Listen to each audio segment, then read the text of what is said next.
Welcome, everyone, and good evening to this another virtual DDD meetup. This time, we're doing a meetup with The Edge, together with The Edge, and it's about the long-term impact of architectural design decision. With me of the virtual DDD is Marco, Christina, and Maxime. Hello. And today we have a panel talking about the long-term impact of architectural design decisions. So we're going to go, well, hopefully on my screen is from left to right. We're going to start with Yves. Would you want to do a short introduction and why you're here? And go ahead. So I'm Yves. I work at Event Store. But before that, I've been for a really long time in specific domain for more than 10 years. And I've seen it evolved and made some decisions, some good, some bad, but they all implied, they all were like years later, not immediately.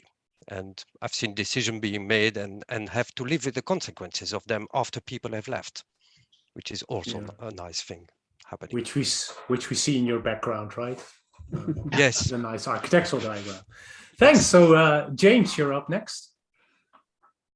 Hi, so I'm James. I work with Yves at Event Store at the moment. I am perhaps a little bit unusual in this group in that I haven't spent years and years at one particular place, but I do keep in touch with places where I have worked and have been back into some of those places as well to see the effects of decisions that I and others made on the ground and how they survived without the original owner of the decision being there. Great, thanks. Jeremy? Yes, so I'm an architect at The Edge. This is a company that is working for the hospitality industry. And I've been working there for the last 14 years. So that's quite a long time for the industry, I think. And so, yes, I took some decision 14 years ago that still have a large impact today.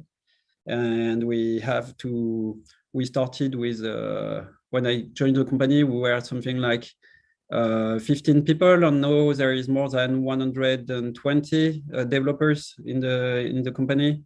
So it's moving fast.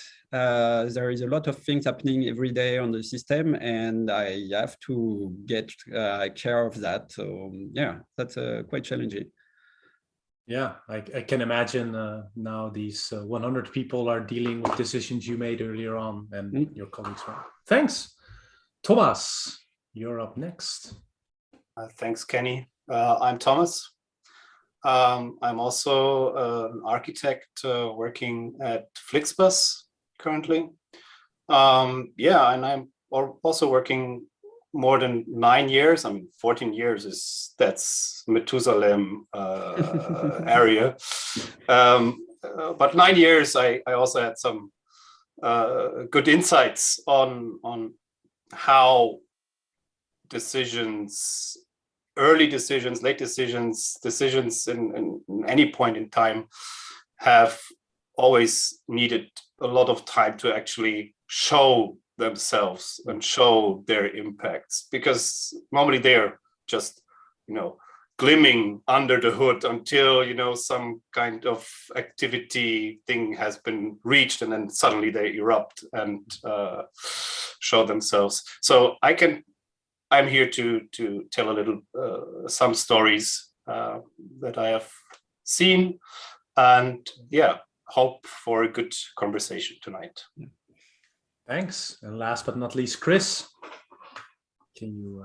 How you doing? I'm also currently with Event Store with Yves and James, but I've been architecting and building systems in many industries for a very, very long time now.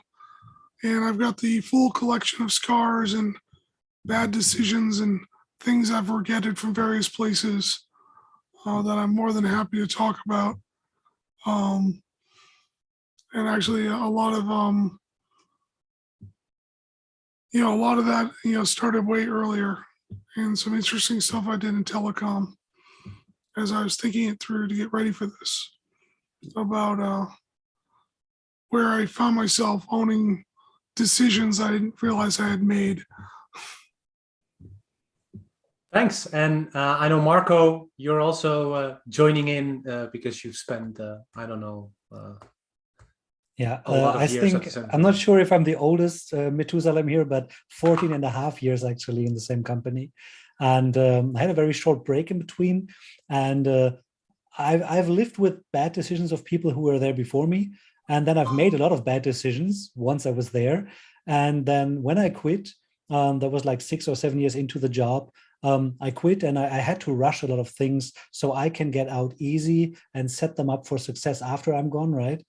And then I came back, took the team lead, and now had to live with my own cheap decisions from before, which really sucked. So I was like, hey, imagine somebody else would have taken this job. Oh boy. And yeah, now after 14 years and modernizing everything using 10 different architectures, frameworks, and whatnot, the whole team left at some point due to political reasons. And now the new team that's there has to live with everything we've done, which is the worst scenario they could have ever imagined because, well, we can talk about that story a bit later, but yeah, that's my experience so far. Good, thanks. So for everyone else in the meetup, thanks for joining. Also on YouTube, we have people. You can post questions any way you like and interact any way you like. There's a Zoom chat, there's a Miro board, there's a YouTube chat. You can raise your hand in Zoom, or you can just unmute yourself and see if you can barge in the conversation, right? Everything is fine. But it all started with Yves posting something on Twitter where Jeremy, you answered with, right? And I think Yves, you had the first question here, which was, well, maybe you can go ahead and kick off the conversation. Oh, yeah. So the question is, when did you realize in your career that actually what we do has short-term impact? You know, you build a feature and something is building and it's running and everybody is happy, but actually there's things that can happen way later. And I'm going to tell my story. It was in the leasing sector about 20 years ago. We were automating decisions, and the main risk analyst or the boss of the risk team there was always asking data, give me more data about what you're building and give me more data about what we have now in production. And I was asking why? Why do you need the data? So I went to his desk and asked, okay, tell me what you do with the data, because if you do something with it, you need it. Oh, it's just to see if what you have in the system is correct, because, you know, in 2 years' time, we will know if your system is okay-ish. And in 4 to 5 years' time, we will know if it actually works. Meaning in 2 years' time, that's the first time statistically where they get payment that are not done, and in 4 or 5 years' time, they get their asset back or not. And be it in leasing, getting the asset back and putting in on the second margin, on the second life market, is where they make the margin, or a huge part of the margin. So that was the first time I heard something like, oh, what I'm doing here can maybe kill a company in 5 years' time. Little did I know at the time that it was not my decision to make that system, but it was the company's decision. So it was not really my decision, but I took it on my heart, like, okay, from that point on, it was, okay, I'm doing stuff now, but how is it going to impact later on, and not in 6 months, in like 2, 3, 5, 6 years. That's kind of the first time I realized this.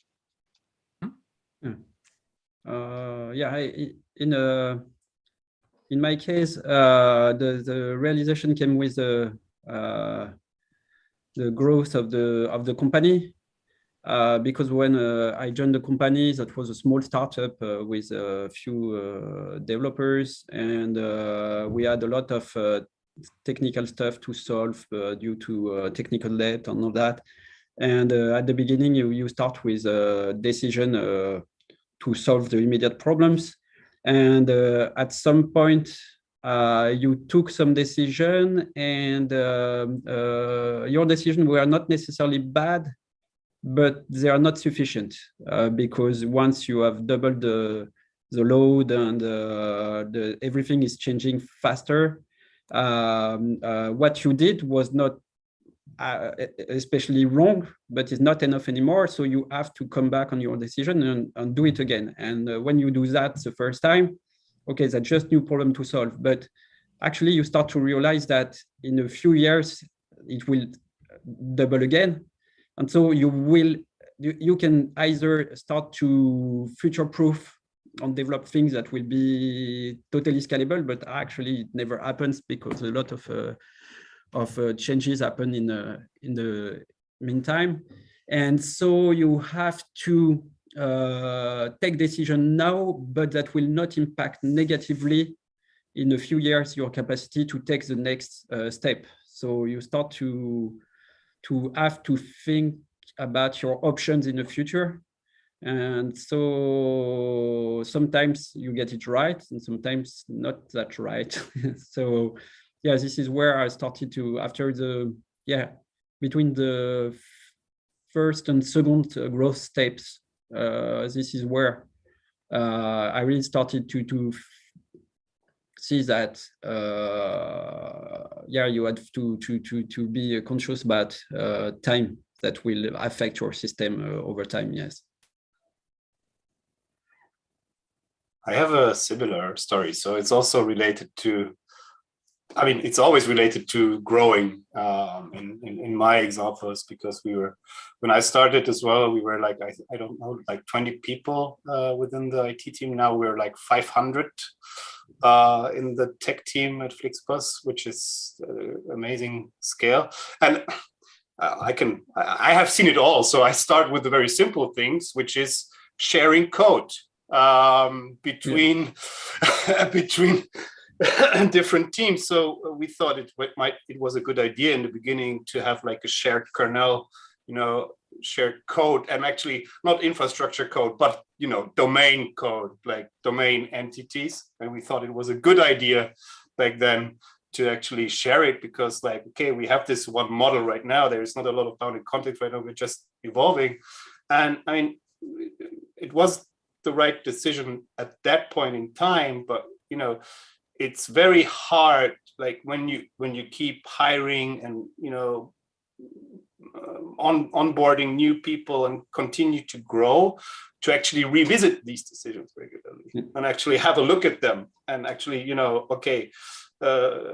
every quarter or every half a year we should like go, like architecture decision records was not a thing back then. So there was no time for us to actually revisit these decisions. So this shared code, of course, after 1.5 years started to regularly break, because some team made a change and updated the version, and then another team made another change, and things were falling apart. And that's also where that was the first time where I realized, okay, the decision we made back then, which was valid in the context of the time. So decisions don't have to be wrong, they can become wrong, right? So that's also something that I've seen. So the decision might be perfectly valid at a certain point in time, but then over time it becomes wrong. Yeah. And if you don't have a regular process, I don't want to call it process, but the mindset to regular revisit the stuff you have done in the past, you things will start to fall apart. And that was for me, that was the first time in the context of Flixbus where I realized, okay, that decision really bite us in the ass, basically, a few years down the line. So a question there before we move to someone else, because I find it interesting what you say earlier on.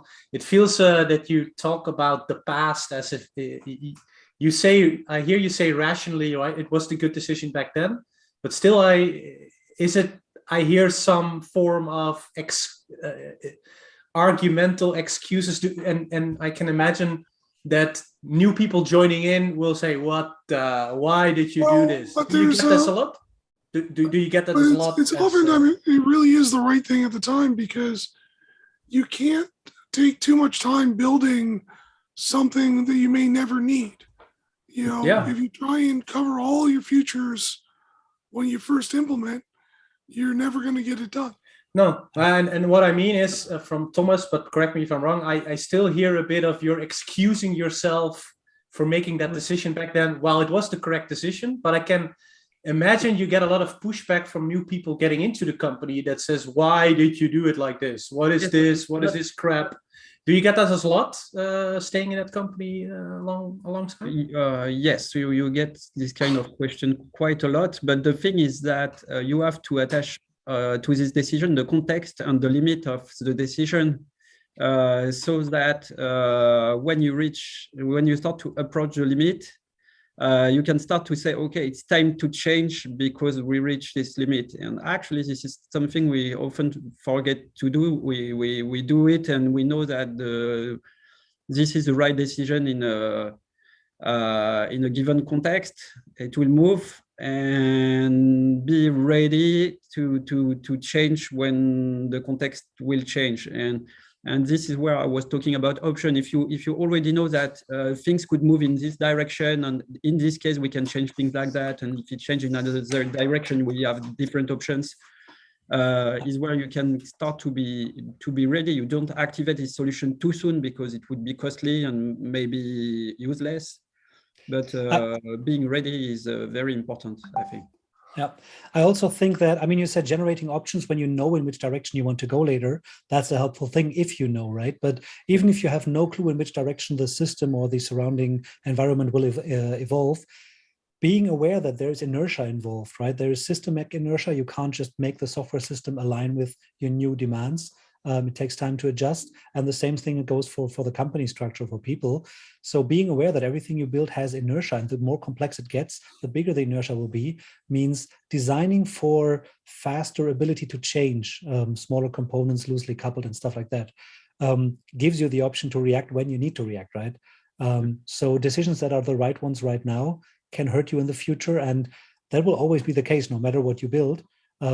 But being aware that things have inertia, and then figuring out where do we need to be flexible and where it's not so important, I think that's one of the key factors that bounded context mapping, for example, can give you, to figure out how can we structure our system so that the core parts are simpler to change or faster to change and to adapt. And sometimes even if you do all of that, and you make all of those decisions, and you do the very best that you can, the company who's asking you to build the software changes direction, and none of your decisions could have been right anyway. Yeah, exactly. So we have a hand raised from Matthew. Matthew, go ahead. Thank you. So I hear all this. Let me take my hand down while I'm thinking about it. I agree. The challenge I have found is, and I don't know what people call this in whatever company they're in, but often we call it the business. The people actually doing the work that we're providing the software to is convincing them like, hey, we need to take a month. You're not going to get any features. It's going to do the exact same thing it did before, but we're going to set ourselves up for the thing you want us to build next. And I think that was the real challenge for the developers, because you don't get trained on how to politic. You don't get trained on how to sell. You get trained on how to write code. And so I'm curious for people, how do you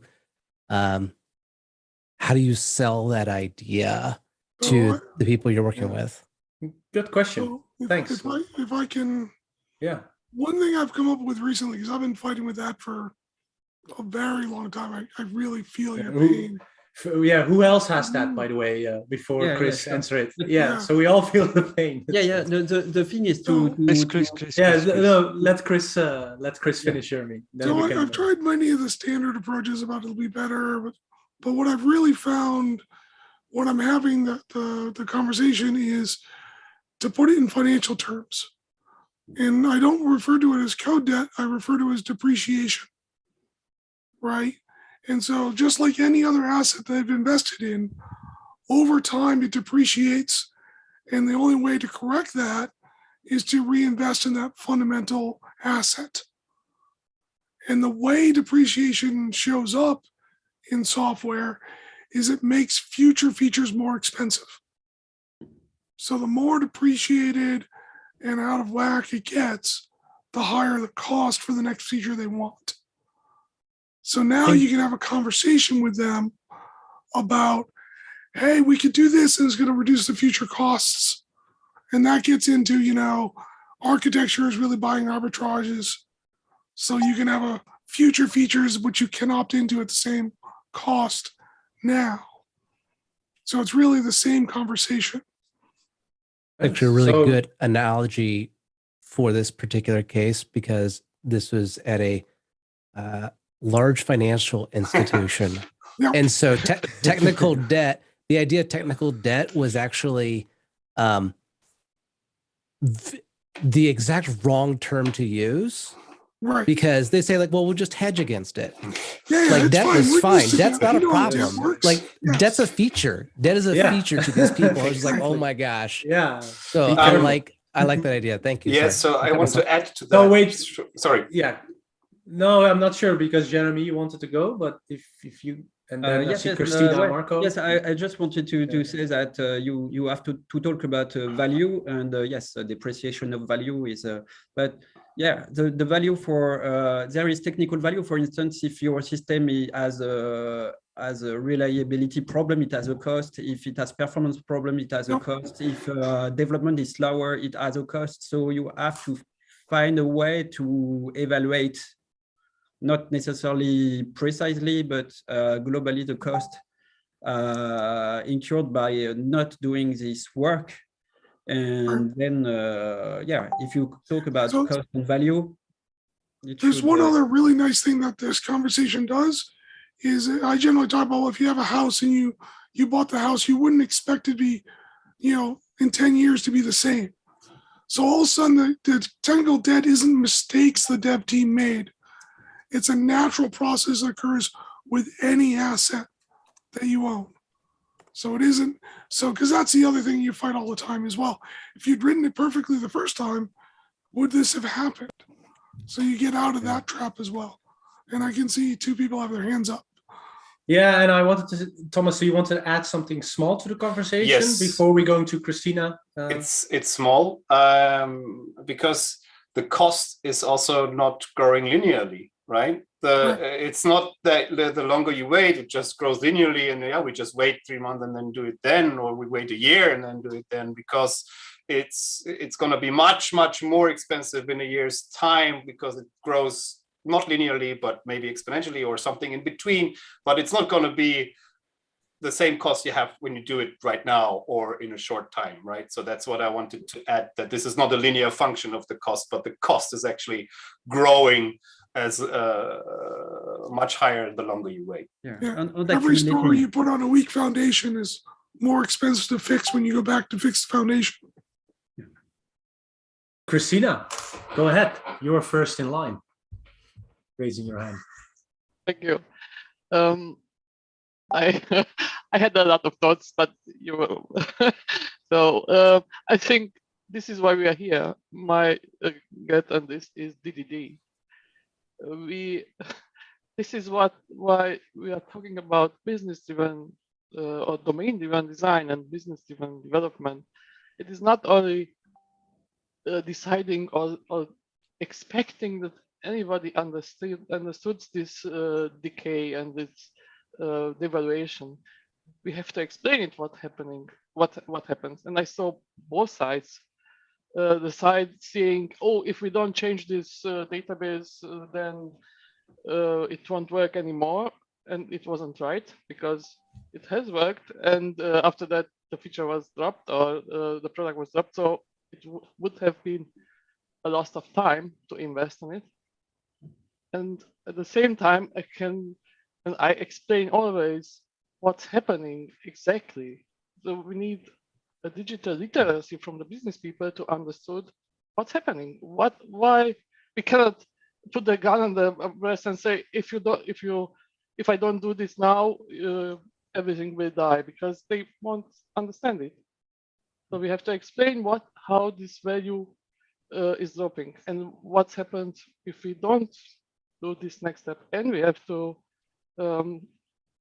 discuss about it, because maybe we are wrong. Maybe it is not so imminent, or maybe it will happen in 1 week, because we already waited 6 months and didn't say anything.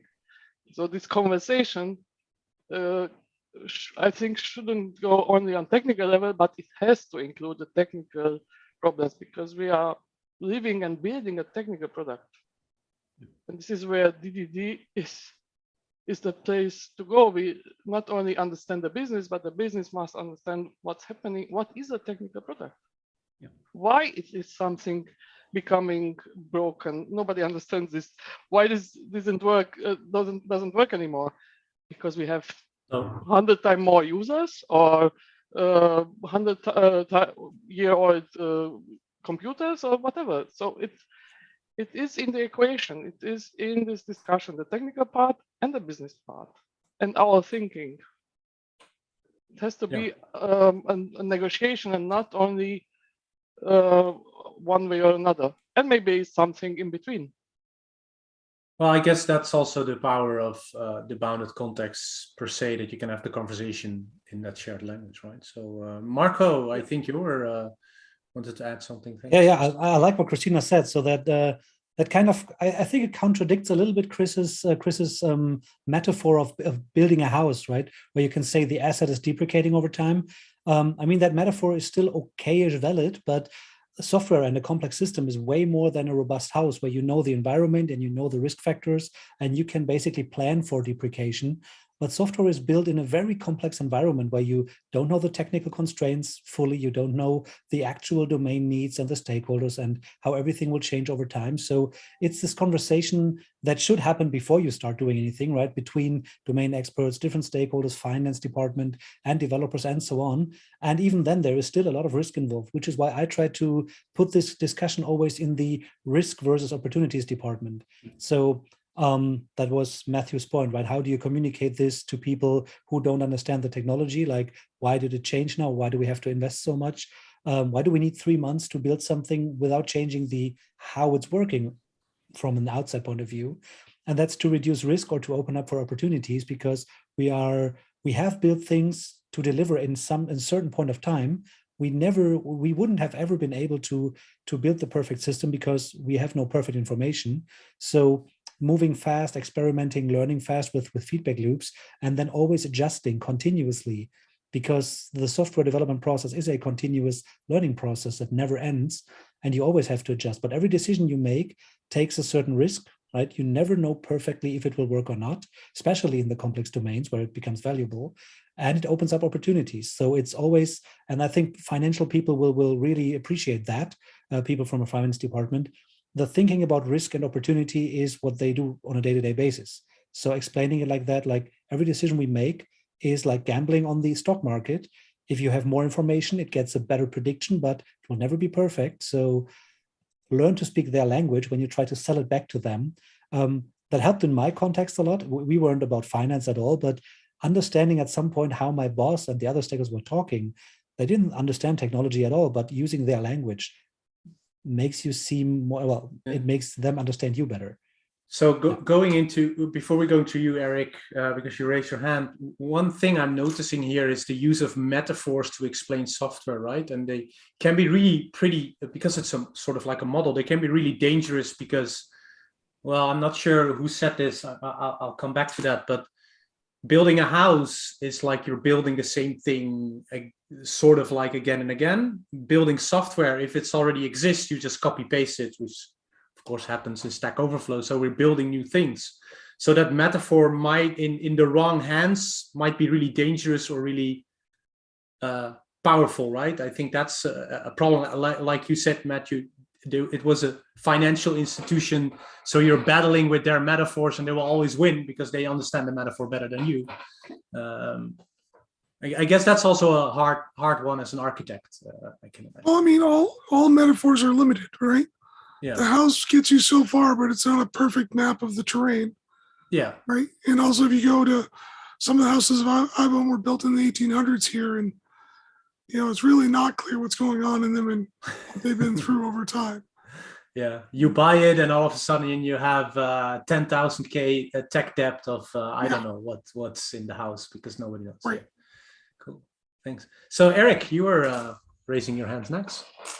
There were several things that people were saying that I agree with, I think that you hit one of the main points I wanted to make about the risk of the analogies.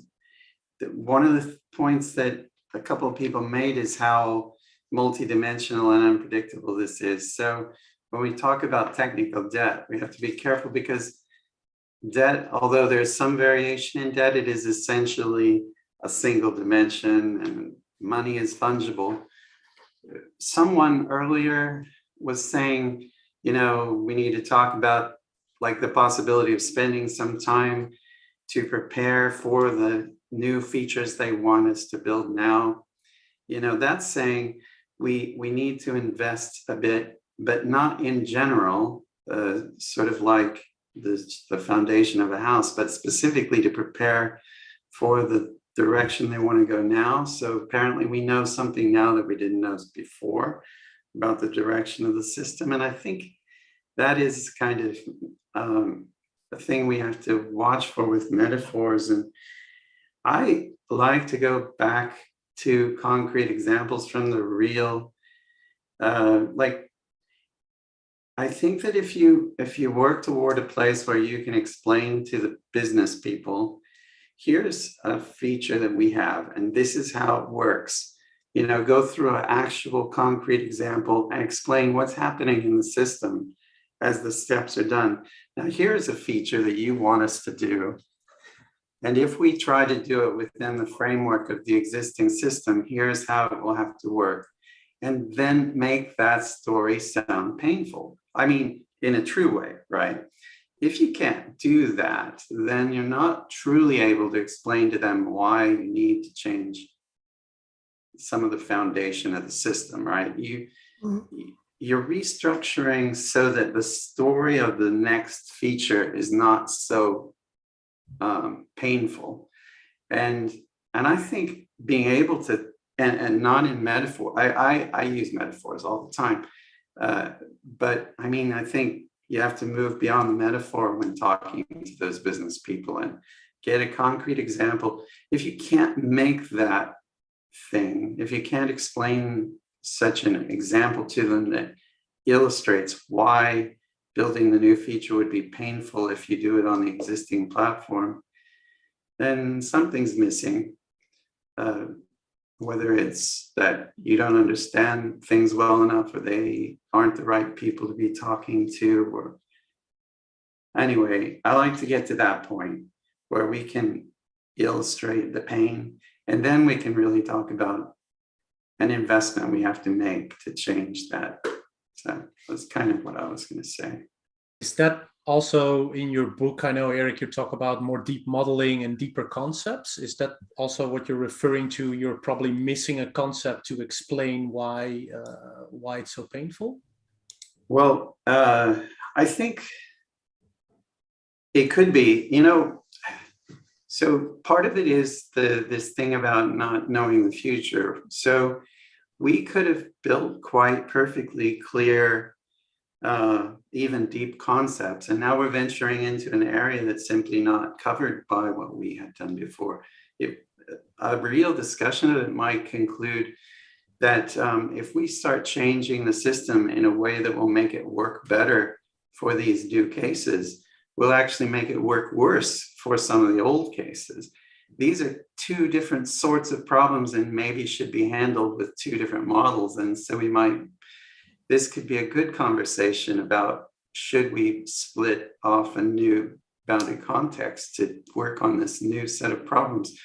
Maybe some of the problems we've been having recently is because we're trying to jam a new thing into an old sort of framework. So maybe we should create this new thing, and then once we've stabilized it, move some of the old stuff over into it to let the older system get nice again, because it's back to doing what it was originally intended to do. So on the other hand, it could be that we have new insight and we can deepen our model in a way that will handle the old cases very nicely and the new cases. It always feels good when you can do that, but it isn't necessarily the case, right? So if you just find that it's time to say we need a new, or it could be that you conclude that, well, we just made a mess of it. There's no excuse. we just made too many short-term decisions, and now working in this old system is just not feasible.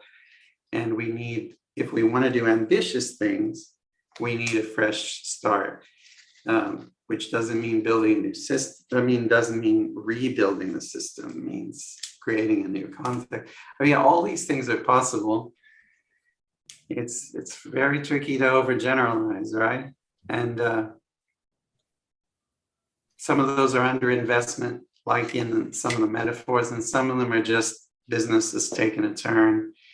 You can also really screw up a system if the business takes a turn and you keep cramming a really fundamentally different concept into the old framework.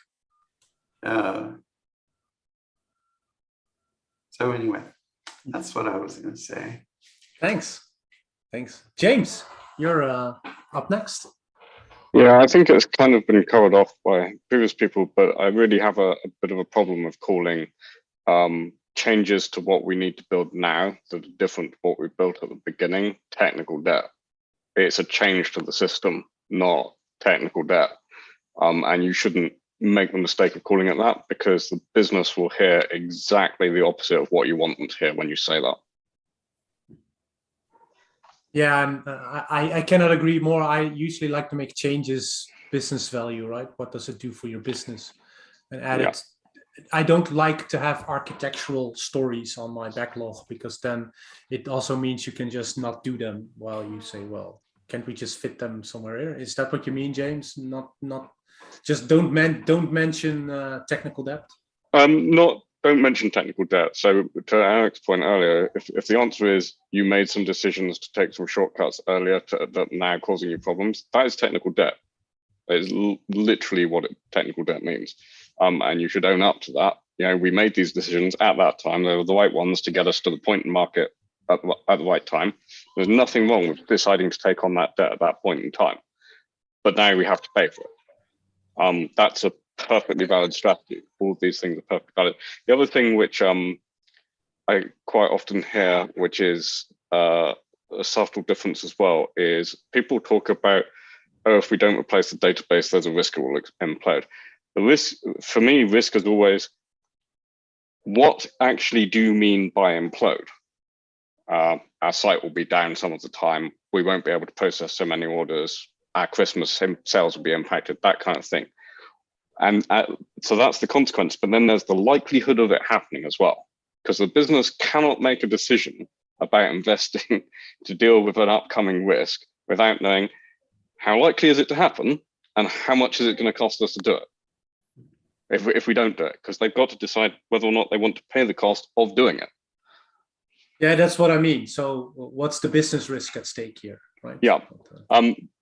But we often use risk to mean both of those things together, and sometimes it's useful to take them apart so that the company that you're talking to or the business that you're talking to can actually understand both parts of it. Yeah. Thanks. Jeremy? Yes, I wanted to talk about metaphors, because we were talking about metaphors. And I've heard Marco talk about inertia and Chris about depreciation through friction. And I was thinking about the work about physics of software done by Carlo Pecciocchi, who I think is here tonight, about physics of software, which is an extended metaphor about software moved in time. And for me, it has been a very useful tool and metaphor in the same kind of tool as the World Labs, for instance. And it has not been discussed much in the domain-driven design community. And the idea is to see, to look at the software as being, looking at your system as being an artifact space which has a shape in space at a moment in time. And the thing is that you will move this over time to another shape in another place, and it will not happen without applying forces on it, okay? So there will be some effort, some work done on this system to change its shape and to move it. And for instance, Marco was talking about inertia. And the thing is that if you have a large system, you can apply work on it, but it will move slowly due to its mass. Okay, so the size of your system, you have a proxy with something like the number of line of code or something like that. But let's imagine you have 10,000 lines of code and you apply 1 year of work on it. You can expect it to have moved totally, and in 1 year it will be totally different, in a different shape. If you have 10 million of line of codes and you apply one person for 1 year, it will just be at the same place next year. Okay, it will not have changed at all. So there is a lot of if you see your system like that, for instance, moving a large mass like enormous rock, a mountain, and trying to move it as a single thing is very difficult. This is the classical monolith problem. And the thing is that if you cut it in smaller parts, this is the microservice approach, you can move small parts independently faster because they are small. There is less friction when you try to move them. If you have less friction, you need to have not too much connection with the rest, will create the friction in the movement. But at the same time, when we talk about the size of microservices, the thing is that you don't want to move sand. Okay, so if the parts are very small, this is like you try to move sand, and this is another problem which is complicated. So it's better to move small bricks with a regular size. It's easier to move if there are not too much connection on that. And on the way, you will have friction. You will have energy depreciation, and so work depreciation and all that. And you want to shape your system in a way that will enable you to move the important part together in a timely manner with less friction. And there is a lot of axes that will apply constraints on friction, like code that is together with a lot of interdependencies is difficult to move independently, but also the structure of the teams will create some friction in the way you will work. This is where you have Conway's law. Domain-driven design is also about creating the right separation, like bounded contexts, which will make independent parts that can be moved independently. And you know that changes will happen inside independent parts and all that. So this is really something I encourage you to read and to think about, because the question is, where is your system now? Where do you want it to be in 5 years, and how you will apply your work and effort? Where external forces will apply in your system, like connection with external system, or will they move, or will they break, and what will be the impact on the shape on your system in the future? So yeah, I think there's a useful metaphor. So yeah. Not all metaphors are good, but some are useful. I wanted to share about this one. Yeah, it's a nice. And would this be something that you might explain to what we were earlier talking about, to your what people call the business side? No, this is not a tool I would use with the business, but that like the Wordle maps, it gives you a vision in space and time of your system, so you understand better the move you have to do when some change must happen. So when you draw the structure of your system, you can see which parts are together linked how, but you have to overlay it with multiple dimensions, like teams organization, interaction with the outside and all that. So this is more multiple maps, but with that you can be more strategic about your moves. Thanks. So I know Eric and Marco are exploring the virtual reality, maybe a different context map with a different model in virtual reality in 3D will help perhaps with this metaphor. Who knows? Just putting it out there for someone to make it. I think Thomas. 3D VR is the solution to most problems. Nice silver bullet. True. Good. So thanks, Jeremy, for that explanation. Thomas. Yeah. So I love that Jeremy brought up physics of software, because I was a big fan of Carlos' work as well. I think he was speaking 2017 or at the DDD Europe, and I love the talk there.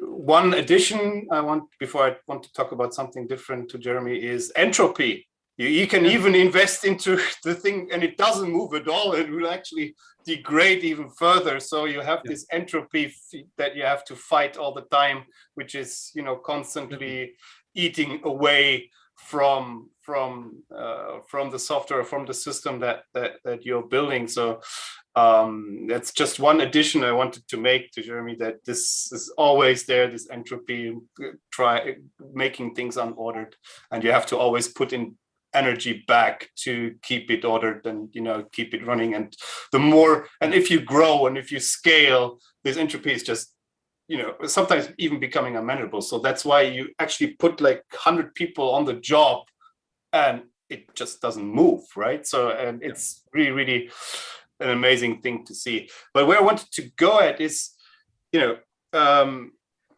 have this notion of over-engineering, right? So this is something that we hear a lot, or that I heard a lot, after 8-9 years, and I say, okay, we should probably think about this and think about that, and think about that, and we want to have abstractions, not to have interfaces, but we want to have abstractions to hide decisions that are unstable behind these things, and trying to have a little bit a more social aspect into the software discussions instead of just having technical ones.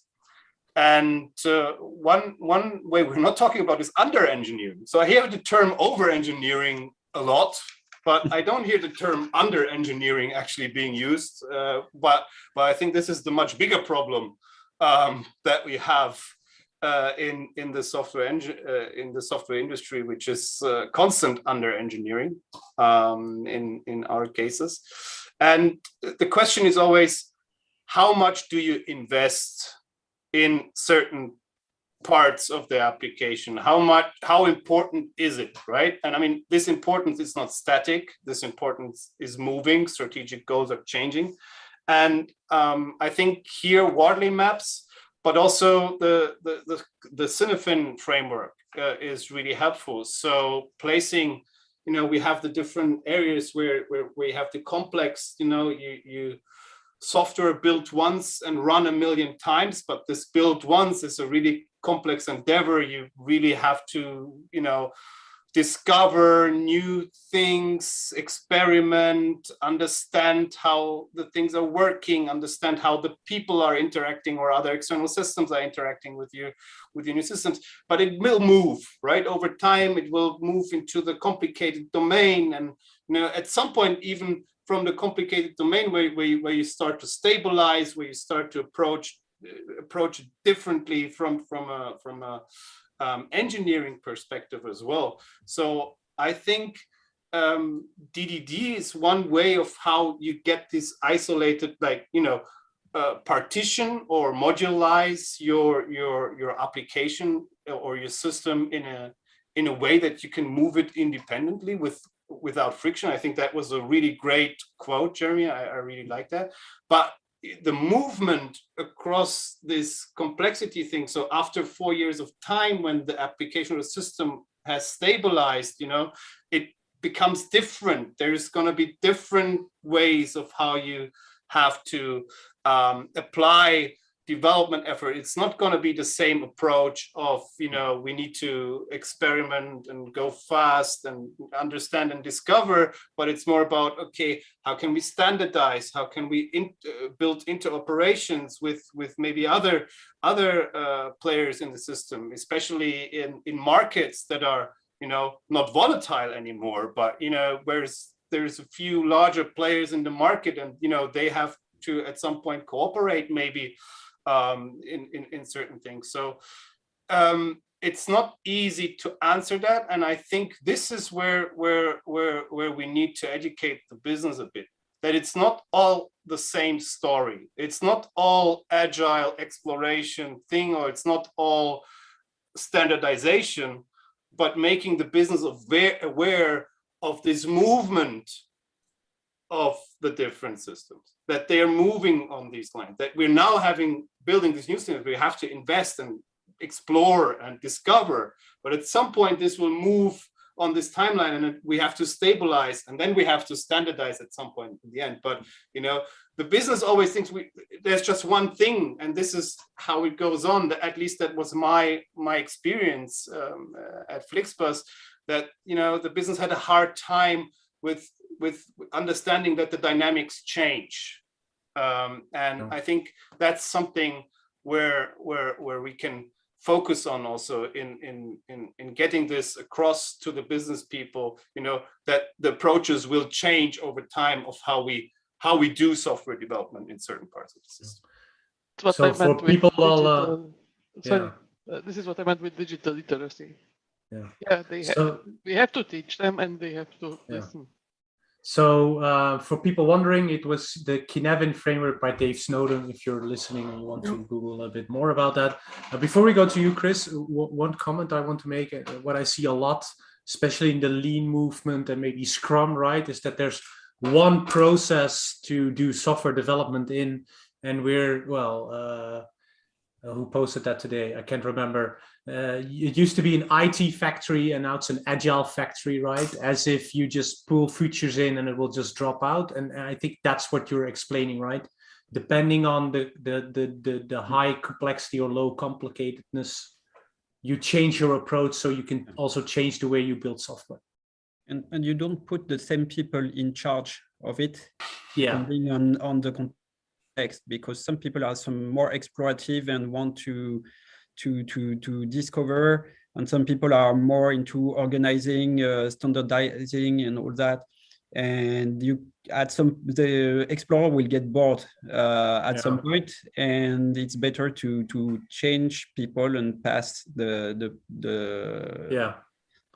part of the system to other people who will manage it far better than explorer, for instance, if it starts to be more stable.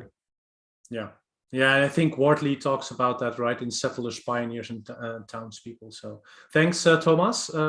Chris, you're up next. I've been hearing people talk really about two different things I want to address. One is, how do we affect the change, how the projects work, how do we approach it? And then the other one, people are talking about, when do things get difficult to change? How does it become difficult to back out of a decision or modify it? And my metric, and I wrote this on my whiteboard for years, was, n plus m factorial is always larger than n factorial plus m factorial, which I eventually broke down to connectiveness. Things that can vary, that are overly connected, increase your complexity on the factorial. And the more complexity you have, the harder it is to understand it and correctly make changes. So as we can limit the number of connected things that affect the one component you're working on at any time, then it becomes simpler to modify it, safer to modify it, and faster. And you need to look at that at every level of the system. Because you look at some of these microservices, right? We put everything in microservices, but then look at our diagram. We have 500 interconnected microservices, right? And the messaging pattern looks like this. And all they've done is move the complexity up, but it's still all linked together. So managing that degree of connectiveness, anything over five factorial, I find you just can't understand it, right? And it just slows down everything you're doing. The other one, I'm hoping, seeing as Eric luckily is on the call here today, there's a video you did a long while back about refactoring enterprise systems and taking the top of the pyramid off and just building new features and letting the old system become a ball of mud, right? And not trying to always work inside the legacy that I had as required watching for teams for years, and now I just can't find a link to it anymore. So if somebody knows where to find that video, I'd love to put it back on my there was the old watching Skills list. Matter, and it doesn't exist anymore. Right. So we can find Well, that. I'm pretty sure that I made that presentation more than once, so I think it might still be out there, or a minor variation. Some, that makes that point. Must be out there somewhere. Yeah, my Google foo is just weak. So more of a question for the whole group. If anybody can find it and share it, but it's about sometimes when you're building a new feature, like you're talking about, sometimes you need a new domain, you have to break off and build the new thing, and not, sometimes you can't go and fix the old thing. You have to leave it behind and focus on the new. And not take on the burden of rebuilding everything that anyone ever built. Yeah, it's also, I think, in your after the book, it's on your website, Eric, about DDD for legacy patterns, right? You talk about the third strategy as well. Right, that's a little paper that I wrote. Yeah, but I think to get the motivation across, the video is probably better. Yeah, but to get some concrete techniques, the paper is probably better. Yeah, but oh, you're muted now, Eric. Oh, I was just saying it was such a sad thing when all those Skills Matter videos became unavailable. I would say that it really happened well before Skills Matter disappeared, when they put it behind their sort of their account wall, not a paywall, but an account wall. That made a big difference. Broke a lot of links. But anyway. Yeah, so my primary approach, to answer the earlier question about how do you become and stay ready for changing things as things grow in these early decisions, is keep your complexity low. And the primary thing I found to do that is reducing the coupling. The more things that can change, like a database table or change an object, then you have to consider all of them every time you make a change. Yeah, I think absolutely it goes away. Yeah, I think Paul Rayner in the last, I think at the last DDD Europe gave a hands-on about connaissance of naming, which I think relates to what you're saying, Chris. Yeah. Right? What changes, what needs to change together. So thanks, Chris. So let's go back to the Star Trek Enterprise Architecture. Yves, you're raising your hand, right? Yes, I was. Oh, am I muted? Yes. So I'm going to take Eric on his word a few times on this topic. A few years ago, we had a model. So I was in HR government level. So money is, or let's say value, has a different meaning there. But anyway, we had one system that helped people pass tests to prove their knowledge of language. I live in Belgium. We have 4 or 5 languages that we need to know, and people need to prove that. And the process, the business process in there is infinite. It doesn't have an end time. It's test. We make some report, test, and people go to they get exemption if they know this level of French, then they get an exemption for something else. So lots of strange rules. And what we did, we decided, oh yeah, we need to do that for recruitment as well, selection processes and selection recruitment process. And we choose exactly the same model. We built upon what was done for that language certification thing. That was the worst mistake ever. However, it worked for years. So when people say, oh, we took a bad decision, yes, it's painful to let that system evolve up until the time when business is beginning to get creative with your system, and then you need to go to them and see what kind of pain they are having with that system to try to, okay, we need to break down the system, and coming back to Chris, break down the system into this and this and this, and then we can create a more malleable system that allows to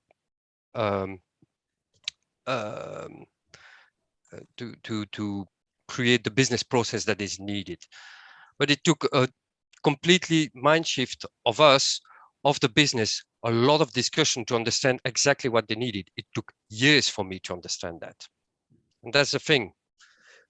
We had to go to that pain before understanding this is how the system should be, so that we can actually make the system evolve and keep up with whatever the business is doing. I'm not sure if I've been clear, but yeah, I think so. And I think a big problem there, maybe you see it as well, Yves, is the learning aspect, right? It's great that you learn, but the industry as a whole, it's hard to share this and learn this emerging practices that you're talking about. It's hard to spread that and to either you stay long in the place and then you see how the business evolved, because it's about how the business evolved, not how what we build evolve. It's what the business needs. So and the top of the pyramid is also there. Or you do, as James said at the beginning, call back or keep an eye on what's been done before, on what you have participated before. If people want to learn that skill, either you stay long and you live with the consequences, or you see them, or please call your team from 5, 6, 7 years ago. Ask them how it's going. Yeah, so a little bit of understanding and how do you call it? Put yourself in another person's shoe. Yep. Yeah, I always. One thing that can help a lot too is if we change the way we talk about legacy systems. Why are we so terribly negative all the time? You know, and we just, legacy systems, a bad thing. All those people made all these stupid decisions. This is holding us back. This is causing us problems. You know, if we just change that whole thing, the way we talk about it, the way we think about it, the legacy systems are the things that make the business succeed right now, right? And it's true that we may have outgrown them. We may need to change them or to move beyond them, but why are we so negative about them? That I think is really harmful to the discourse that you need in order to actually move forward. And it makes us feel bad about everything we did in the past. And I guarantee you all the things we build now will be the ones that work. The successful ones will be legacy systems in the future and people will probably whine about them. But you can be proud if you're you need a certificate for that. I've built a legacy system point many times. It's still here. Systems are the successful systems of the past, right? I have one small tip for that. Always write legacy with a capital L. Respect it. So, it's like legacy. It's a capital L. But that's I think before we go to Jeremy, I think it was the same, Thomas, and I have the same, and I'm wondering if other people feel like that. You took a decision in the past, new people come in again, and you need to explain why that decision is taken, and you're sort of like excusing yourself that you made that decision. Like that's already negative. Well, actually, you need to be proud. Yes, I took that decision, and see, it's still running. Now we need to fix it. Let's do it. And I think you made a very good point there, Eric, because I feel myself in that trap as well a lot of time, excusing myself for some decisions I'm not proud anymore. I would like to jump in quickly there. That's exactly a point that I dealt with when having these different cultural phases in my company, right? At some point, realizing that you will always have this generational gap that comes back and it always repeats. So what we did is to not have the feeling of excusing ourselves, we said we need everybody to be involved in the decision making and in the understanding. So new people have a fresh eye view. So let's model together what we have built in the past. And we did that for the last 6 or 7 years, and that worked really well. Every new one who came in, we showed them all our mistakes from the past and showed them the history of why the system is the way it is. So we have an actual presentation with a few flip charts where we can show this is how it grew, this is what we did, these are our heuristics we used, and this is what we're going to do today. And then getting their input on that and basically going to an event storming and stuff like that. But really doing it like a collaborative session of let's go through the history of why things became the way they are. And now let's figure out what would be better, what are the trade-offs, making it a collaborative modeling session instead of an educational, unidirectional flow of teaching them the system. Yeah. That's also when you said that, the number of times I've been sat in a system and someone has said, why did you make this decision? It was clearly wrong. And you go back and you look at it and it was clearly the very best decision that could have been made at that time. Absolutely correct. Well, both statements are wrong, right? It's like, this is how I understand the trade-off. How do you see the trade-off? Let's learn together instead of I'm right, you're wrong. That never helps. And sometimes what you were trying to build was totally different. So it was the right thing to build. Yeah, I think James makes a good point. And to Marco's, I mean, when I am involved in a place and I'm going to be looking at a system, and people do sometimes get really nervous and because Eric's going to see all these mistakes we made, and they're often surprised that that I'm pretty positive about most of these things, and not though without saying, oh, that's not good, that's not good, but that you can do it in a way that says, it's almost like it's hilarious how many bad things there are in this system, you know, because this system works and it does some great things. Look what you got to work. Look what you got to work. Of course, there's that. Oh, you're going to want to change that. Oh, there's this. I mean, I'm sure you know you want to change that. This you might not have noticed, but oh, this is, you know, it's actually doing that. That's something you could. It's strange to me how hard this is for people to say, here's this extremely imperfect system that has lots of flaws in it. Some of them are real mistakes that were made that if you had thought a bit better at the time, you wouldn't have made it. Some of them are just, you know, decisions that were right for the time and you totally moved on. But like, why does all this have to be so negative? These old systems, they make the business run. Our salaries are being paid by them right now. And while we build the successor, you know, so don't apologize for it. Just, and the same goes for new stuff though. When people propose a new design, you know, and you say, oh, that's just terrible. There's just everything wrong with it. I mean, why does it have to be like that, right? People propose a new design and then they put it in front of other people, and it's like really hard for them to do that. I've noticed that the first few times people show me their designs, they're really nervous. And then after that, they're not, because like I'll say, oh yeah, well, that's interesting that you were trying to do this. At some point in the thing, I'll propose something that's even crazier, because if you really think about stuff, you can just, I don't know, I'll stop talking, but. Yeah. So to go into that, before we go to Jeremy after, I get what you're saying, Eric. I'm now currently somewhere where 1 year ago, nobody was in on the decision, and now they're going fully at it because it's working. So back then it was like, no, it's never going to work. And now it's going to run the business in the future, right? So yeah, why don't we treat every idea equally present, even the ones you don't like, right? So Jeremy, you yes, I wanted to talk about something else I learned on the way. This is Chris who was talking about keeping complexity low, and my view, more than 10 years ago, my view of keeping complexity low was about having a very homogeneous system with everything in the latest technology, with the same version and everything at the top of the art.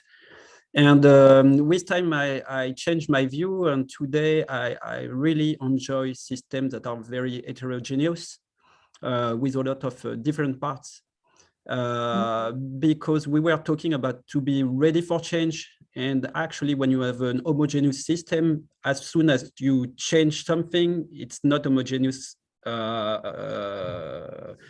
anymore. So actually, your system will be heterogeneous in some way over time.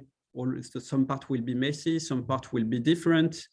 And if you try to over-optimize for homogeneity, your system is actually a bit weak to change, because you will not be able to integrate new parts. You will not be able to integrate with new technology. and you will be subject to a fragility if, for instance, the technology you're using is going obsolete. Everything becomes obsolete in a single movement. And if you have a heterogeneous system, it becomes very resistant to things that could happen in the future, because it's diverse. It's capable to integrate new things, like when you have a merger or something with a new company. If you would still have 2 different or 3 different systems integrated with different technology, integrating a third or a fourth one is actually already, your system is already ready for this. So actually, I think, okay, it's a bit more complex in some way, because you have to know more things, but you don't have to overthink the specificity of each part. And you can just say, yeah, and in each part, it will just be some software written in some way, and I can manage that. So I think it makes system resistant. It reduces the blast radius in case of catastrophic event. Also for security, for instance, because an attack on a part of the system has to be different on each part, and if you have a part that breaks, the other parts will break differently, so probably they won't break at the same time. And this is really something I came to enjoy over the last year, to have a system composed of very different parts.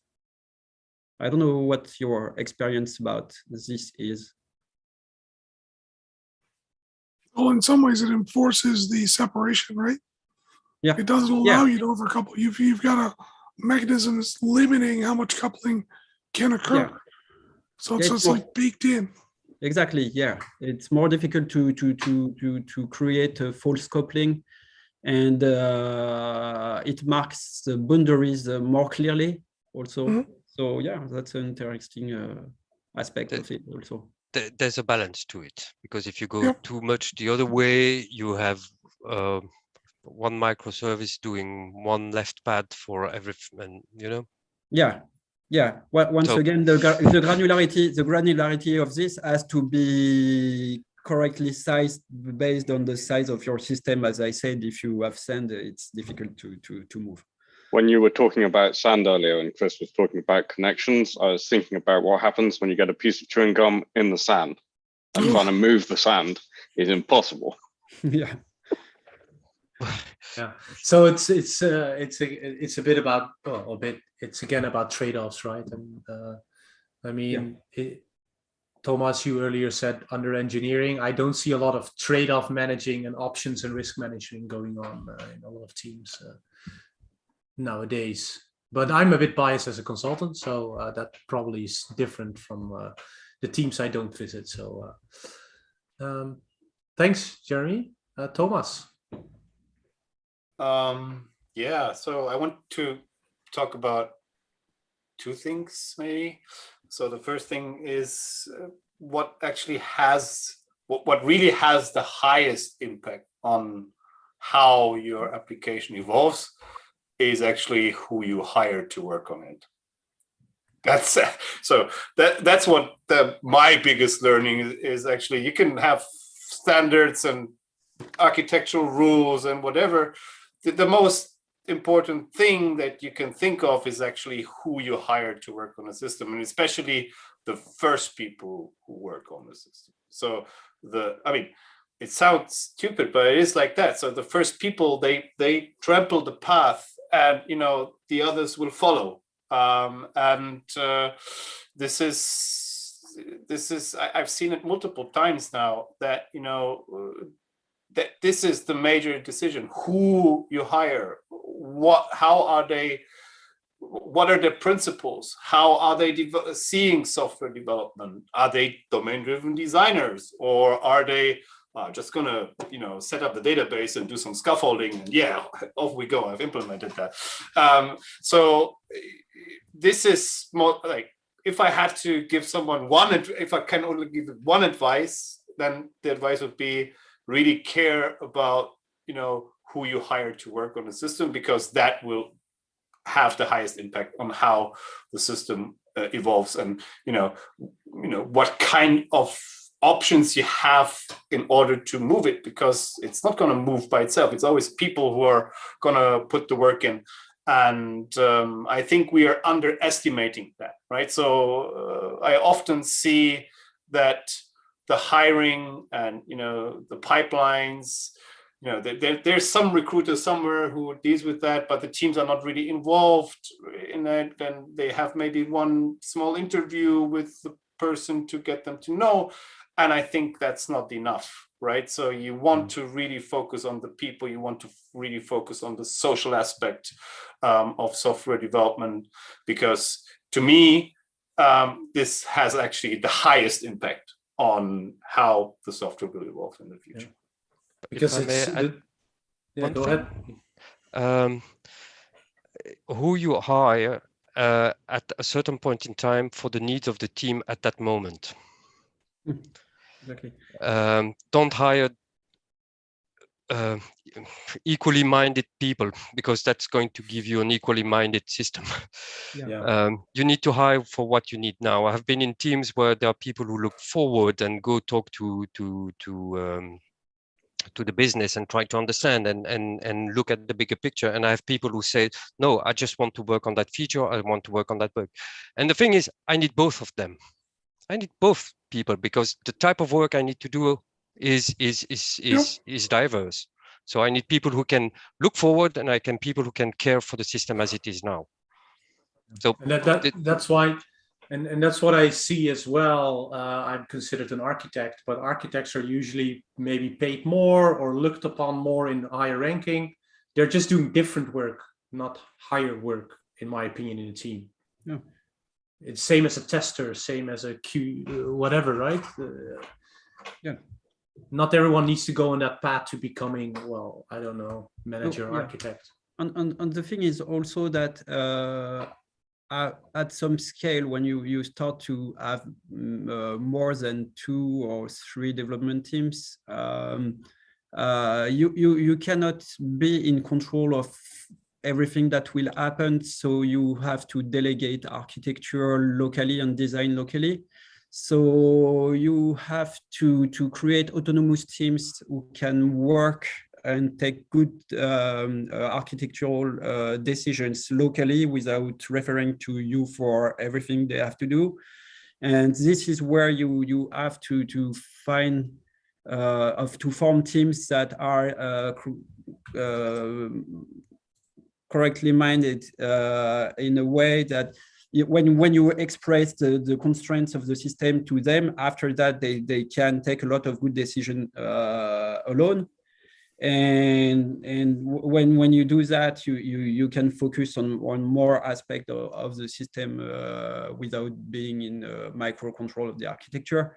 And at the same time, if you want this to be effective, you have to set some principles so that even if people make some mistakes, it's not very impactful. So you can let them decide locally, make some mistakes locally, because it will not break the overall system. So you have something to a design that will be error-proof, so that people can experiment and be confident in the decisions they take, and then just set them some triggers to call you when they are in trouble, so that it doesn't grow too big. But and that's what you mentioned earlier on about the blast zones, right? Yeah, exactly. Yes. Blast radius, blast radius at runtime, but also at design time in the team organization, so that you cannot have a team that will break the whole system with bad decisions. So in this, when you have that, teams become more easily autonomous, because they know they are in a safe space to experiment and to take decisions. So they don't have to come to you for every small decision. They can just learn and progress, and you help them in the process, but they can work without you also. I just want to quickly add something here. Why I want to make the addition that the people you hire today will be the rule makers of tomorrow, right? So like somebody who joins the company now, he's not going to be senior people, but maybe 3-4 years down the line, I'm not sure about the others. Like I would like to hear like what the average employee retention currently is, because that's I think another problem that like large companies have is actually to retain the talent within the organizations and actually have people who have spent 3 or 4 years there that are, you know, coming at the level to actually understand, you know, the global complexities of the system and actually, you know, be part of some kind of, you know, giving advice to the teams in order to, I mean, you can delegate decision, but you need that guardrails, Jeremy rightly said, right? You need these principles, the guardrails that, you know, that help the teams not fall off the cliff when they make a decision. So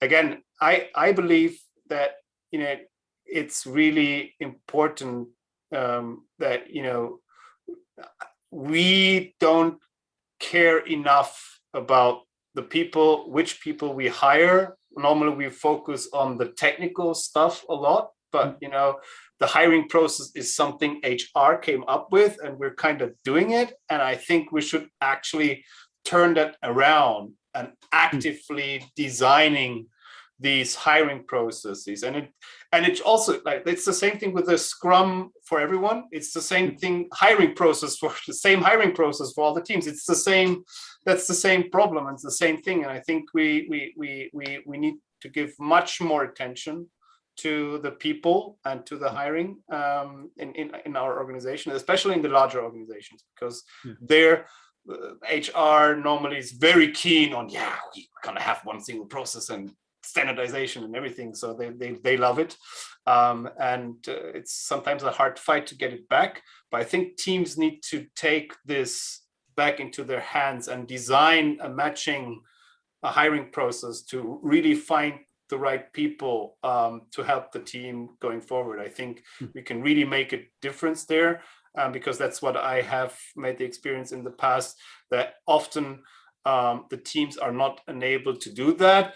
And the hiring part is just, you know, something they have to do on the side, instead of seeing it as a major role of the team to actually drive this by themselves. Yeah. I want to quickly throw in that, like you said, we have to, as if it would be the only way people are doing it, right? But there's a lot of companies out there nowadays that promote psychological safety on as a first principle in hiring and also development. So it's getting better, right? It's not every company is there, but there's more and more companies taking psychological safety majorly into account. Yeah, exactly. They are there, but I mean, not enough yet. No, and it's a two-way street. It's also the one you hire gets expectation that they don't get. Well, we got another team for you that we're placing you. It's like resources. Anyone, right? There's a paper machine that's empty. We're gonna put you there. Don't say that word, Chris. No, I know, but that's the mindset. Yeah. So I wanted to go to Chris as a thank you. Right. So actually, I'm responding to something that Grady was listening to what Jeremy was talking about before. And when I first, sort of realized about these long-term impacts of decisions, I was writing telephony test tools to test, signaling systems and call centers, and we're building this toolkit we're reusing for projects again and again. And the problem is we need the test to keep running even when the system fails, so we get all the results, right? And what I wound up doing is what I later called building tanks. So I kept on adding complexity and decisions to try and make sure it never fell over. Well, the problem is we were testing brand new hardware and software that had never been set up before, so I couldn't predict everything. And so the big change I made, I realized that this architectural decision that could never go down was costing me more and more. And I switched to canaries, right? And that was like a canary in a coal mine. So instead I made everything, changed the whole approach where if anything went wrong, it just reported it and fell over. Yeah. And something else would watch it and stand it back up. Right. And so that was really like the big architectural change. And the first time I really got into, hey, this decision made early on can really grow and grow in ways I didn't expect. Yeah, because the thing is that when you try to avoid problems at all costs, Right. the thing is that you people have to be careful. And actually, when you have to be careful, you're in a bad position. Right. This is about convexity. When you are at the top of a cliff, you have to be careful not to fall. Okay. Right. But when you are at the bottom, you can run freely and there is no problem and you can go fast. And if you go in the wrong direction, you will go back just by gravity to the right place. Where when you are at the top of the cliff, any wrong move will make you fall. So you want to be at the bottom in the bottom of the curve. And so we when you place people in that position, they can move. They are not afraid to. You can put some walls or something to avoid people, to make people safe. But just put them in a position where they cannot fall or get hurt. So yeah, it suddenly became every use case was write the happy path, and then if anything goes wrong on the happy path, fail with an intelligent error message and get out of there. Yeah. Somebody else will stand you up again. It was so much easier and faster. Yeah. The other thought was I realized there's another thing I share with the business all the time to explain some of the of what's going on. If it's okay for me to share my screen for 1 second. Go ahead. You're allowed to. Should be possible.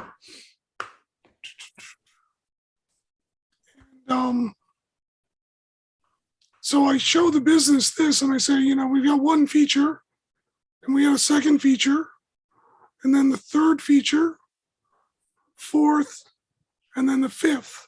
So they just see 1, 2, 3, 4, 5, but the software can see incredibly more complexity, right? That's the factorial growth. And that's where you get these.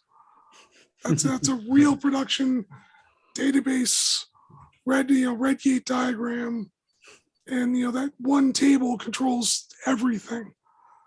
And that makes somebody a lot of money. That's a very successful legacy system, but you don't want to work on it. So I show this to the business, and it's a very simple, follow the steps, and like, this is when we need to refactor. Because now we need to, because we put 6 in here, it just doesn't go anywhere good. And that was all I wanted to share with people, was I found that very compelling in a conversation with the business and some of my junior developers. Thanks for sharing. So we're running 1.5 hours in, so we're gonna take 2. Well, we haven't got a lot of questions because a lot of hand raised, which is great. I have 2 more questions to end today, and the first one is a personal one, which I like. So Mary Poppendijk shared, like, you want to take decisions at the least possible moment, right? Where Rebecca Worsbrough says, well, I want to make them at the earliest responsible moment and then revisit them from time to time. So the question that Eve popped up here is like, what kind of feedback loop do you put in place for that, getting that feedback loop in, right? Can anyone share a personal story how they do that, or some heuristics, or how do I check that decision? When I've got a decision that I want to defer or might defer, I don't allow myself to defer the decision without knowing when it needs to be made by. What is the constraint? You can't defer a decision unless you know when the first or last responsible moment is. Otherwise, you need to take an early decision on it.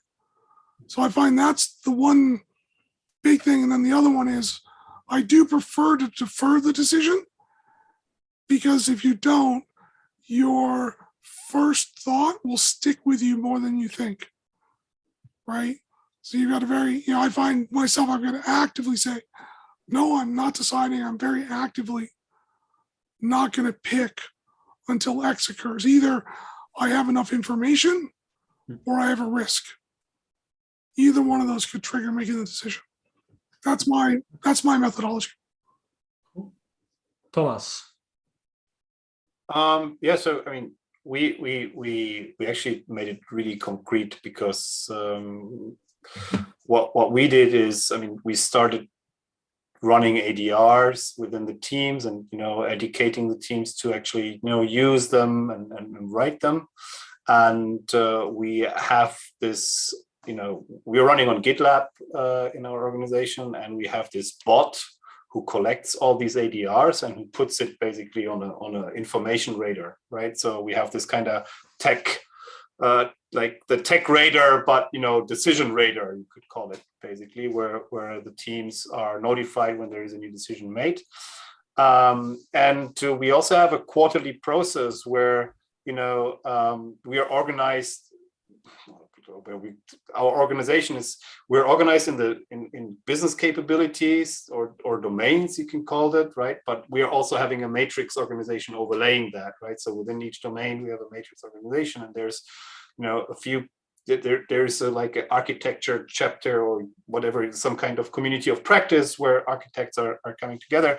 And these architects go around the teams every quarter, and they do a review of the decisions that have been made within the teams, and then they just discuss. It's not about finger pointing and it's right or wrong, or, you know, it's just about, if you want to start a behavior within the teams, you need to do it regularly so the teams, you know, start doing it, because the only thing that, you know, gets you learning or into the mindset is the frequency and repeating it and doing it. You gotta flex the muscle.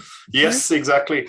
And this is how we currently do it, and it works pretty well because it is still in the local scope, right? So it's like probably 3, 4, 5 teams per matrix organization within the business capabilities. So it's manageable for these people to do it. You don't have this one architecture team that goes around the whole organization and tries to do it, which would be absolutely impossible. But this is something that has worked for us to you know, get the teams, revisit them, and get advice from more experienced people, and also have this decision radar pollinating also other teams outside. So we found that this kind of worked pretty well. Is this something open sourced, that radar? No, unfortunately, it's not. Unfortunately. Hint, hint. Thanks for sharing, Thomas. James. Yeah, I want it. So James, go ahead. Thanks for sharing, Thomas. The concept of sort of like the last responsible moment to make a decision at the point at which you have to make it, right? But the reason that you're doing that is because you have the most information to make that decision.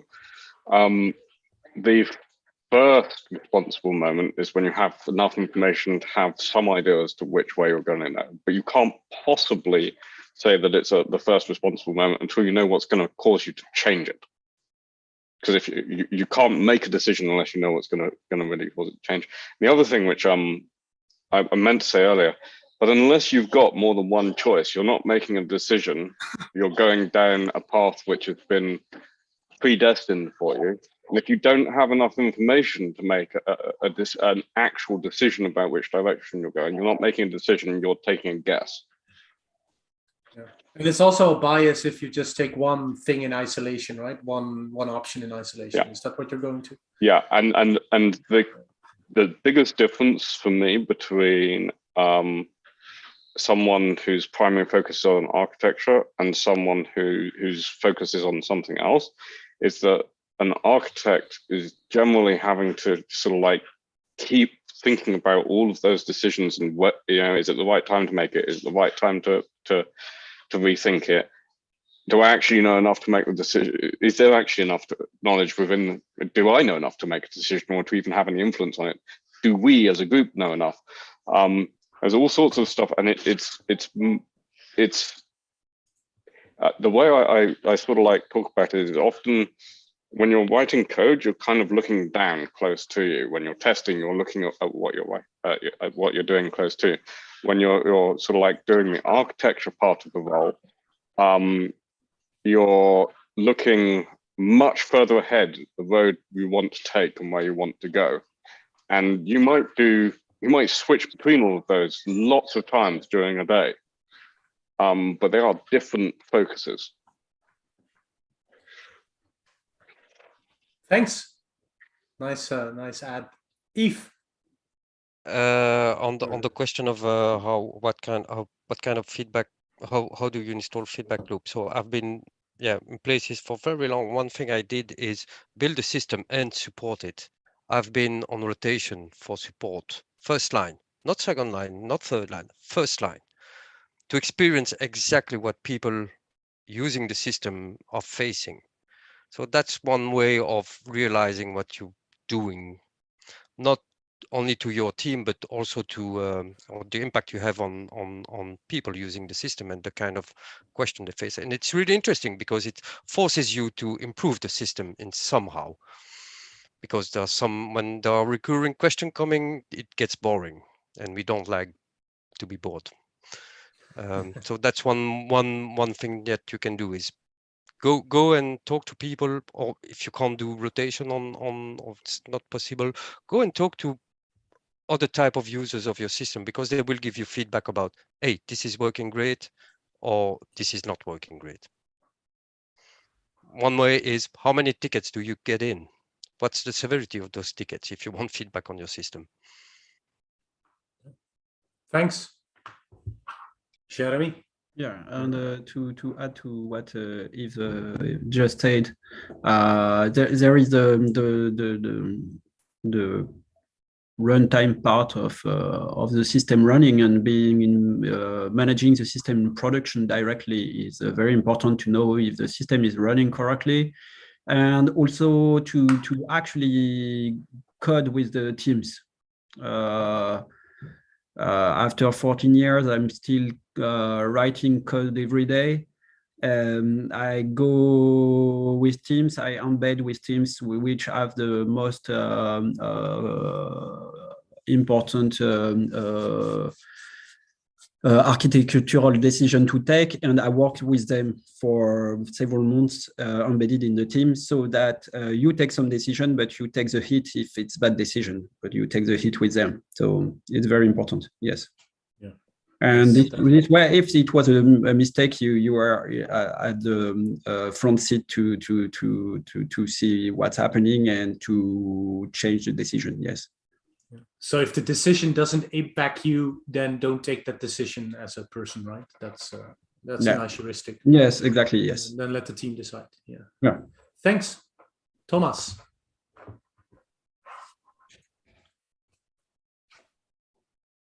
You're on mute. Yes. Thanks. Thanks, Kenny. I think another, because we're coming to the end, I wanted to share this as well. I think also, if you're working long with one system, you're becoming an expert in modernization as well, which is coming as a requirement, because you're constantly evolving, redesigning, and migration is always the big point, right? How can you keep the system running and transforming it from something that Eric has called, something that makes the money, but we can, you see already the end. You can see the end. It's coming, and you can foresee it. So this is a cash cow, but we can see the end. We can see the end coming. So we need to do something else. How can we transform it while keeping it running, while keeping making that money? And I think this is something that you need to do multiple times, because you will have to apply different patterns on every step on the way. Sometimes strangling the application is the right way. Sometimes copy and change is the right way. So there's a lot of different ways of how you can start modernization journeys within your system. I think one thing, and I think that will be help me dramatically in my future career, is actually being able to modernize like different system at different stages and different technologies with different databases and, different interaction modes. And I think for the people who will stay longer with the system, it's a really important to educate yourself on the different patterns that you can apply, and understanding how the different modernization and transformation patterns can be useful and when they are not so useful. So this is also something that I just wanted to mention quickly in this round. Thanks. So I see another question, but I think we might take that up for a next session about emerging and evolution in the architecture, because else we're spending another 1.5 hours. So thanks for that question. We'll take it along for a next session. But I want to end today's session. So first of all, thanks so far for staying with us. But we have Eric here. It's been 19 years since the book got published, and there was a question on the Miro board, and anyone can answer this, by the way. But years ago, the IT wanted to build central systems like databases, central print systems. Today, people take decisions to move towards a domain-driven design approach, right? Which, well, again, getting into context, was 19 years ago since the book got published. So now people take that decision. How to say this DoD approach is not only a new phase which will be over in 5 or 10 years. So how can we revisit that? Does it stay? Does it stick? Or how can we revisit that decision people are making to moving into domains, bounded context patterns, etc.? So who dares to look into the future and map this out? I'm not going to dare to look into the future. I just want to say that central system or decentralized system has nothing to do with the fact that you care about the language, that you care about the boundaries within the system. I mean, the centralized, decentralized thing, it's a phase that every 10, 15 years, it's coming back and coming. And why? Because we build, and then, oh, actually, it's doing one thing. This is becoming less complicated, let's say, and we move on to the next thing, which is built next to it. So,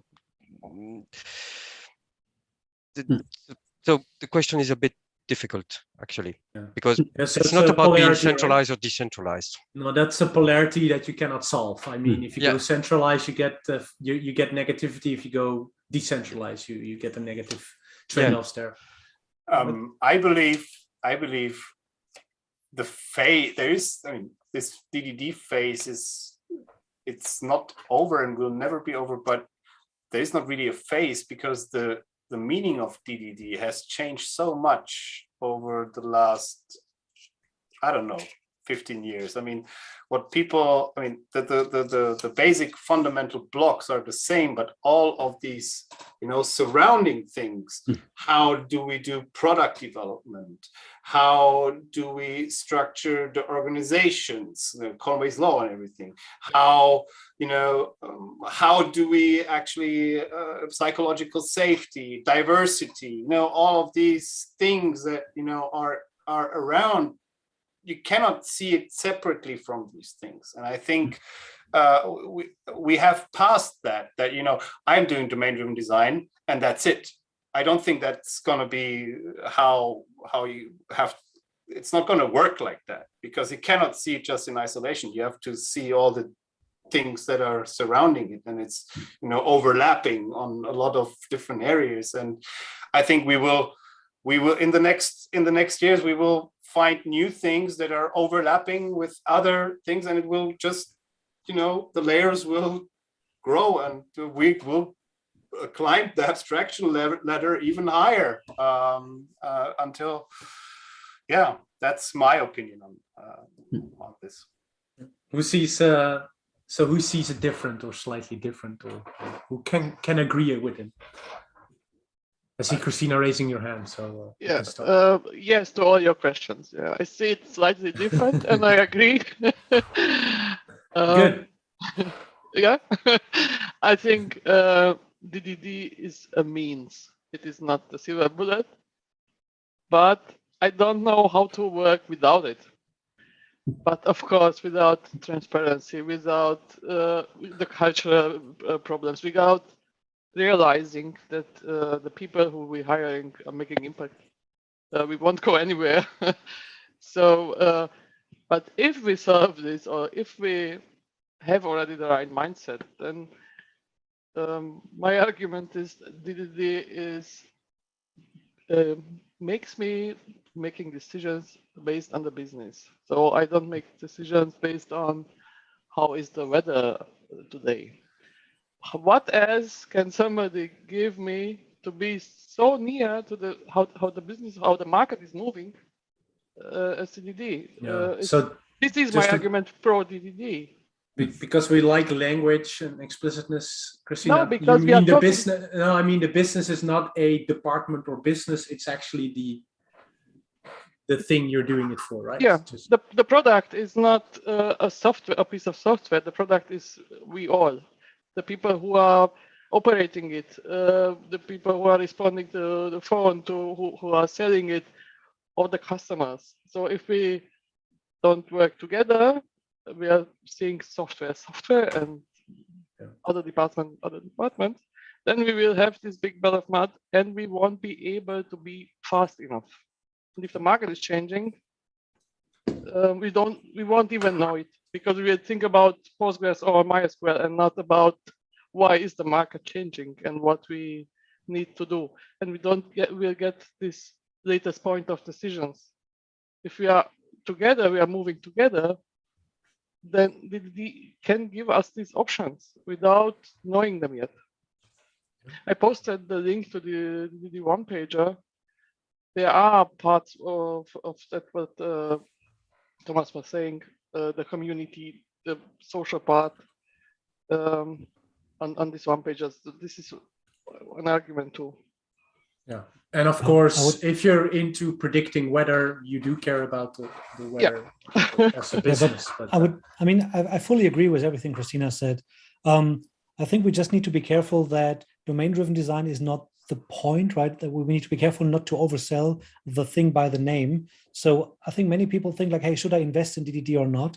And that's the wrong discussion, because we should invest in software quality and in solving complex problems. And everything the domain-driven design community is doing and everything that the books are bringing is helping a lot in solving those problems. But it's not about DDD. It's about those problems and how to solve them. So the term right now is a really good term, accumulating a great community, accumulating great conferences, great books. But it's not about, is DDD still around in 10 years? Maybe we call it different then, doesn't matter, right? It's the mindset stays the same. So there's continuous learning, collaborative learning, finding heuristics to solve complex business problems, discussing trade-offs. That's the important part, not the and I think, title. Sorry. No. Sorry, so that's I think before we go to James, that's the biggest heuristic I think shared in the entire DDD community. You don't talk about DDD. You ask for, oh, what's your problem? What do we need to solve? And then you start applying the patterns without mentioning DDD. So that's the way you can start. So James. Yeah, I was just going to say software is primarily a social endeavor in order to get enough information to do something, to make a dumb piece of hardware do what you want it to do. And for me, DDD has always been a communication tool to help with that social endeavor, to get the information I need to be able to build a system that's the right kind of thing. It's not like, I never really saw it as a sort of like a development methodology or anything like that. Far more just a set of tools to help me figure out how to start speaking the same language as the people asking for the system that were asking for a system to be built, because I didn't know what they were talking about. Yes. Thanks. And that's a wrap up for today. I would like to thank D-Edge, Jeremy, and also Yves for starting this whole discussion. Yeah.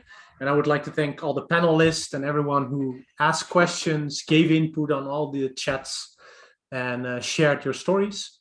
Thank you. We're gonna close the stream, but keep talking a bit afterwards. And in a few weeks, we have the next session planned again, which we'll be publishing pretty soon in the next week. So keep an eye out for that, it will be around the 19th of April. And hope to see you next time. And thanks a lot.